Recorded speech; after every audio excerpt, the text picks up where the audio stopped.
আপনি কি জানেন পৃথিবীর সবচেয়ে সম্মানজনক এবং একই সঙ্গে দামি পেশাগুলোর মধ্যে একটি হলো বিমানের পাইলট হওয়া। অনেকেই মনে করেন পাইলট মানে কোটি টাকার বেতন, কিন্তু আসল সত্য কি তাই?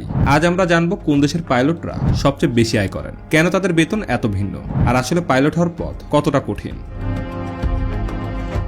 প্রথমে একটা বিষয় পরিষ্কার করা যাক, পাইলটদের বেতন কোনো নির্দিষ্ট সংখ্যা নয়। তাদের আয় নির্ভর করে কোন দেশে তারা কাজ করছেন, কোন এয়ারলাইন্সে চাকরি করছেন, তারা কি ফার্স্ট অফিসার নাকি সিনিয়র ক্যাপ্টেন, এবং তারা কার্গো নাকি যাত্রীবাহী বিমান চালাচ্ছেন।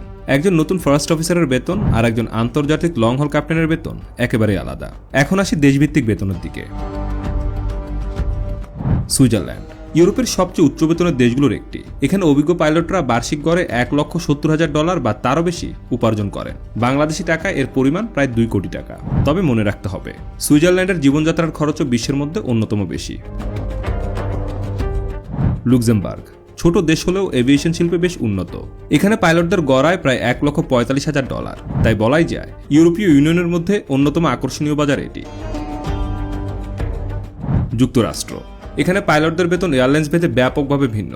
মার্কিন শ্রম দপ্তরের তথ্য অনুযায়ী এয়ারলাইন্স পাইলটদের মিডিয়াম আয় বছরে প্রায় $2,25,000। বড় এয়ারলাইন্সের সিনিয়র ক্যাপ্টেনরা এর চেয়ে অনেক বেশি পান, কখনো কখনো $5 থেকে $6 লাখ পর্যন্ত। তবে রিজিওনাল এয়ারলাইন্সে যারা কাজ করেন তাদের আয় তুলনামূলক কম। ডেনমার্ক উত্তর ইউরোপের এই দেশের দক্ষ পাইলটের বার্ষিক আয় গড়ে প্রায় $1,25,000 থেকে $1,30,000। এখানে প্রশিক্ষণ ও কর্মপরিবেশও অনেক উন্নত। বেলজিয়াম এখানে গড় আয় প্রায় $1,20,000। প্রযুক্তিগত সুবিধা, আধুনিক এয়ারপোর্ট ও ইউরোপীয় ইউনিয়নের অংশ হওয়ায় এই দেশটি পাইলটদের জন্য বেশ জনপ্রিয়। এখন প্রশ্ন হচ্ছে, কার্গো পাইলটরা বেশি আয় করেন নাকি যাত্রীবাহী বিমানের পাইলটরা?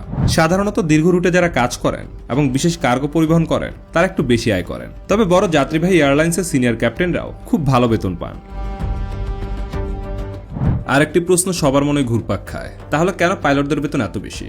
কারণ তাদের দায়িত্ব বিশাল, শত শত যাত্রী, কোটি কোটি টাকার বিমান এবং প্রতিটি ফ্লাইটের নিরাপত্তা পুরোপুরি তাদের হাতে। একজন পাইলট হতে কয়েক কোটি টাকা পর্যন্ত খরচ হয়। অভিজ্ঞতা তৈরি করতে সময় লাগে। হাজার হাজার ঘন্টা ফ্লাইং এর পরেই তারা বড় বড় এয়ারলাইন্সে সুযোগ পায়। যদিও পাইলটরা অনেক আয় করেন, কিন্তু তাদের জীবনটা সহজ নয়। অনেক সময় দীর্ঘ রাত্রি জাগতে হয়, পরিবার থেকে দূরে থাকতে হয় এবং সবসময় চাপের মধ্যে থাকতে হয়। তবুই পেশার প্রতি মানুষের আকর্ষণ কমে না, কারণ এটি শুধু অর্থনৈতিক নিরাপত্তা নয়, আকাশে উড়ে বেড়ানোর এক অসাধারণ অনুভূতিও বটে। সুপ্রিয় দর্শক, পাইলটরা আসলে উচ্চ বেতন পান, তবে সেই আয়ের পেছনে রয়েছে বছরের পর বছর কঠোর পরিশ্রম, প্রশিক্ষণ আর ত্যাগ। তাই শুধু বেতন বেশি বলেই নয়, আকাশে ওরা স্বপ্ন যাদের রক্তে মিশে আছে তাদের জন্যই পেশা।